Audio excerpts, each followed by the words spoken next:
Assalamualaikum warahmatullahi wabarakatuh. Salam sejahtera bagi kita semua. Puji dan syukur kita panjatkan kehadirat Allah Subhanahu wa Ta'ala yang telah memberikan kita kesehatan dan kesempatan dapat berkumpul di tempat ini. Yang saya hormati Ibu Guru Resti Panjaitan selaku pembimbing kegiatan ujian praktek hari ini, dan teman-teman semua yang saya sayangi. Hari ini saya ingin berbagi pengalaman pribadi yang mengajarkan saya sebuah pelajaran berharga. Pengalaman ini mungkin tampak sepele, namun berdampak besar dalam cara saya berpikir dan bersikap. Suatu hari di sekolah, saya mengalami kejadian yang cukup mengejutkan. Saat itu saya baru saja kembali dari luar kelas setelah istirahat. Saya berjalan menuju ke arah bangku saya, siap untuk duduk dan melanjutkan pelajaran. Namun tanpa saya sadari, seorang teman dengan jahil menarik kursi saya tepat saat saya ingin duduk. Saya pun terjatuh ke lantai dengan keras. Sisi kelas tertawa terbahak-bahak, sementara saya merasakan sakit di bagian dekat tulang ekor.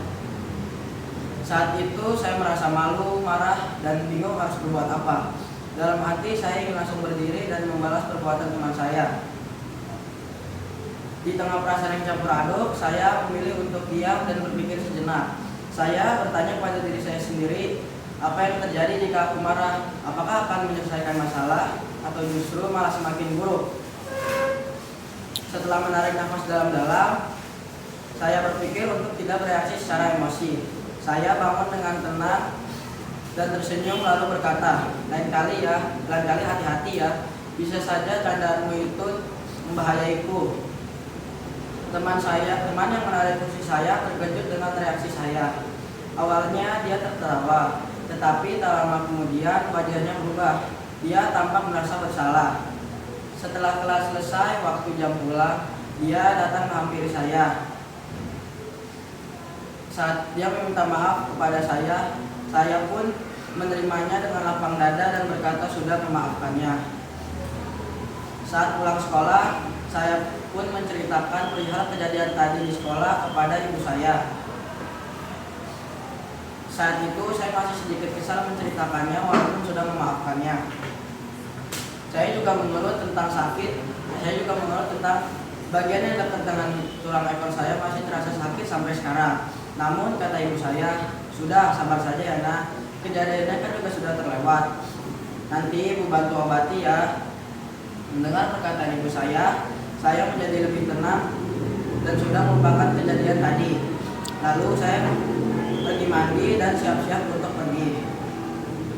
Sehabis mandi, saya dan ibu saya bergegas pergi ke tukang urut untuk mengobati rasa sakit yang di bagian dekat dengan tulang ekor saya.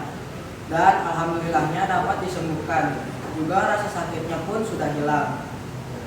Hadirin yang saya hormati, pengalaman ini mengajarkan saya, dari pengalaman sederhana ini mengajarkan saya bahwa dalam hidup kita pasti akan mengalami kejadian yang tidak menyenangkan bagi kita.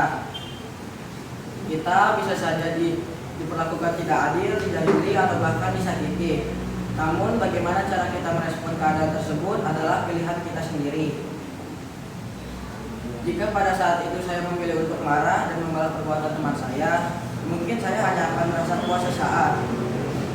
Tetapi apakah itu akan menyelesaikan masalah? Bisa jadi justru itu akan menimbulkan masalah yang lebih lanjut, membuat saya kehilangan teman dan menciptakan permusuhan yang tidak perlu. Sebaliknya, justru dengan bersikap lebih tenang dan bijaksana, saya mendapatkan permintaan maaf dan perlakuan baik dari teman saya. Dan pada akhirnya juga sakit yang di bagian dekat dengan tulang ekor saya sembuh juga. Pengalaman ini mengajarkan saya bahwa kesabaran adalah kekuatan.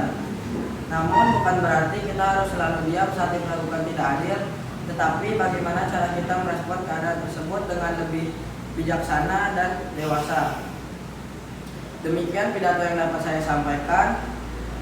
Saya harap dari pengalaman ini dapat mengajarkan kalian semua bahwa sikap sabar dan bijaksana dalam menghadapi situasi yang tidak menyenangkan bagi kita akan membawa dampak yang positif. seperti menjaga dalam hubungan baik antara kita dan orang lain. Terima kasih atas perhatian semua teman-temannya. Terima kasih atas semua perhatian teman-teman. Mohon maaf bila ada kata-kata yang salah. Wassalamualaikum warahmatullahi wabarakatuh. Bukan kalian ya.